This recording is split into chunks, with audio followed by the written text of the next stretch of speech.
girls and guys, it is Sarah from ZaiLetsPlay, and we are back with another episode of NV2. We are currently on episode 11, which says you finally put the pieces together and realize who the killer is, but is it too late? So I am not going to ramble on. We're going to go ahead and get right into it, because I have been trying to figure out who the killer is for like a million chapters. So let's get the tea. Here we go. Envy, chapter 23.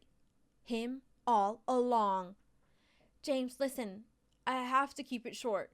There's been a terrible mistake. They've taken me off the case and they're currently holding me for questioning. But why?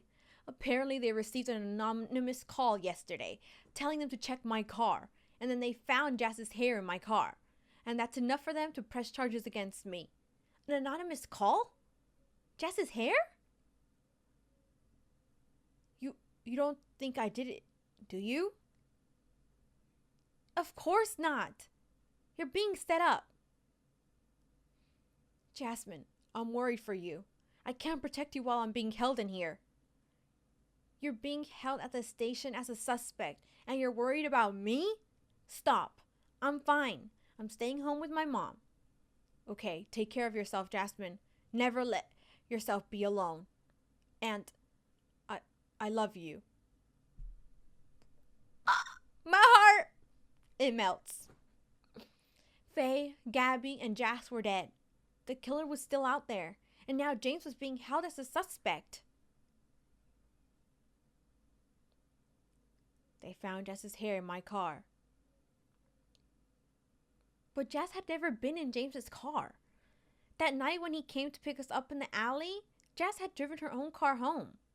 Oh! Hey.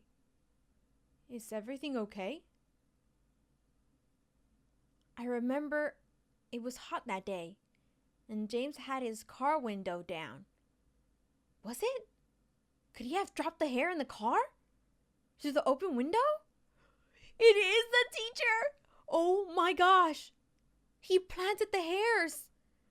The killer is Mr. Cohen!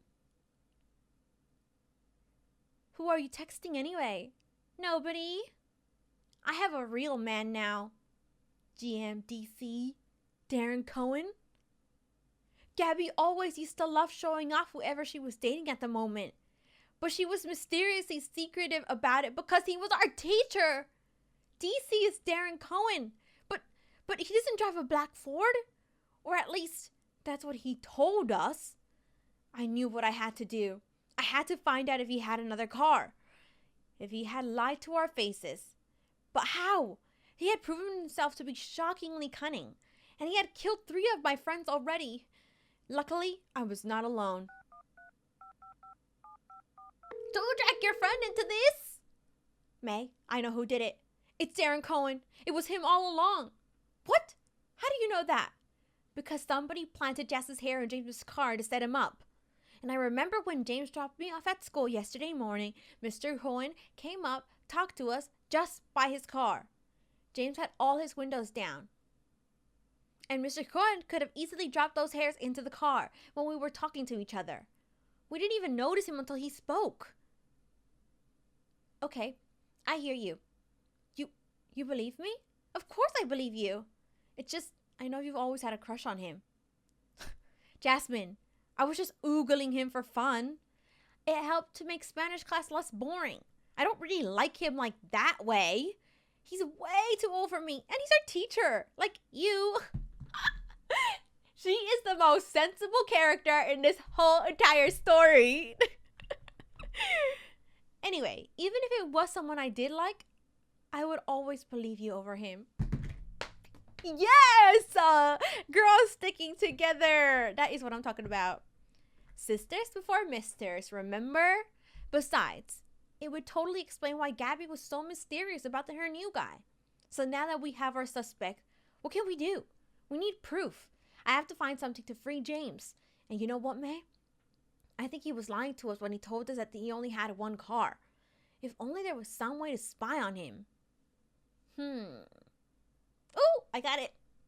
Call you back. Huh? She hung up on me. I wonder what she got her mind into. Hi, James. I'm the attorney assigned to represent you. They've got the wrong person. I've gone over the details of this case, as recorded by Inspector Stone. However, I need you to recount everything in your own words, please. The more details you provide, the better. Where do you want me to start? From the very beginning. It was torture, doing nothing while James was being locked up. I was physically still on the outside, but on the inside, 100 thoughts and emotions were swirling around me like a storm.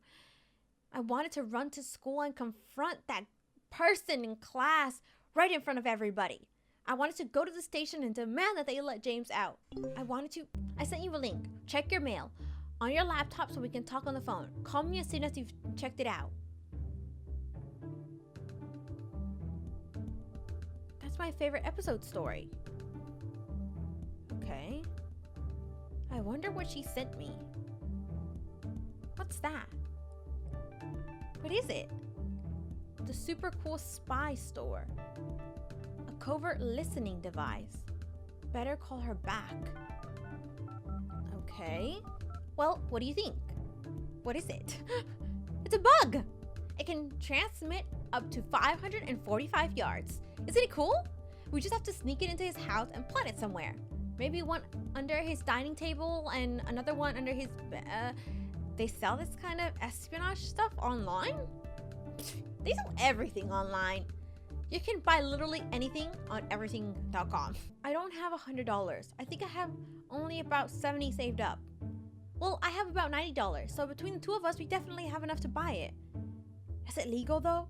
To use one of these things? Who cares? It's not like we're recording stuff to use in court. We'll just listen in on him to see if we can find out anything. He's not the only one who can give anonymous tips to the police, right? True? It's actually not a bad idea. Except it's too dangerous, May. How about we... how would we be able to sneak into his house to plant the bugs? Besides, I'm still grounded, remember? And so are you. That's the tricky part. We won't be able to do it alone. That's why we need to bring in our parents. That's not gonna happen. Alright, so you had left the station at 5:30, picked up Jasmine from school and dropped her off at home, which is just next door to where you live. And you entered your house at 5:50, after which you took a shower, then started preparing dinner, during which time you were home alone. Is that all correct? Yes. And then you received a call on your mobile from Jasmine at 6:40, where she expressed her concerns about Jasmine, which prompted you to drive down to Jasmine's house to check on her. That's right. And Jasmine's house is about 20-minute drive from your house? 15 if you go fast. I'm going to have to verify the drive times, but if what you tell me is correct, it means that you could have a witness who can provide alibis to your whereabouts at 5:50 on that evening. Jasmine and her mother. According to this police report, the anonymous caller said he saw your car speeding away from Jasmine's house at 6. But since Jasmine's house is at least 15 minutes drive from yours, even if you had left straight after dropping Jasmine off, you would have reached her place earliest at 6:05. And that hardly gives you any time to arrive there, murder Amaya, kidnap Jasmine, and left her house at 6. Exactly. A straightforward DNA test will confirm that the DNA found on the girls was not mine. Now, please tell me that you can get me out of here with all that information that you've given me. Give me some time to obtain statements from Jasmine and her mother, verify the distance, and prepare my file. But yes, I should be able to arrange for you to at least be released on bail. Yes! We need to make sure our plan is foolproof before talking to our parents. So if I order this bug right now and pay express shipping, I can have it delivered to my address tomorrow before noon. Isn't it great? I love amazing.com. You don't even need a credit card. You can pay using PayPal thing. I'll transfer money to top up your account so you'll have enough to purchase it. Okay, but how on earth will we break into his house to plant the bug? Well, Darren Cohen may or may not have an extra house key hidden under the potted plant on the left side of his door. What? How on earth would you know that? A lucky guess. My! Okay, maybe I had once followed him home one day after school. What? Don't judge. Wow. Hello, Jasmine? Okay, so the plan is we don't go to school again tomorrow. Our parents will call and inform Principal Lewis.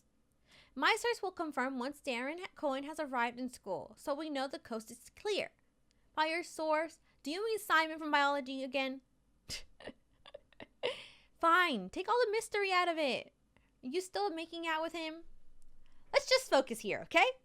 Fine. So, as soon as the coast is clear, we go in and plant the bugs. Our parents will stay outside in the car as lookouts just in case. And then we'll return again in the evening, parking the car down the street, but within transmission distance.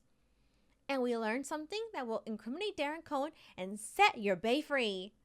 Booyah! Please never say booyah ever again. And first, we have to convince our parents to go along with it. They will. Your mom will want to help James too, and my parents don't really want to send me off to Connecticut. Besides, what could go wrong? Stop saying that. Every time you say that, something goes wrong. Eeh. Okay, I won't say it. So, are we ready to do this? Let's do this. Dun dun dun dun dun dun dun dun dun dun. Yes! Here we go. We are gonna take down the killer, and we're gonna set James free as well. Booyah! So episode 12 says, ready for another minigame? You set your plan to bug DC's home in motion. Be careful now. Don't get caught. So we know the killer. How many of you were shook to the core that it was him? Raise your hand. Because, to be honest, up until the last couple episodes, I had zero clue it was him. But it was just when I saw him near the window, the car window, he just seemed kind of creepy then to me. And that kind of sent a light bulb off in my head. But now we know the killer. It's time to take him down. But anyway, you guys, I'm going to go ahead and end it here. I hope you guys had fun watching. Don't forget, I upload episodes every Tuesday and Friday. Once again, I hope you guys had fun watching. And I'll see you guys next time. Bye.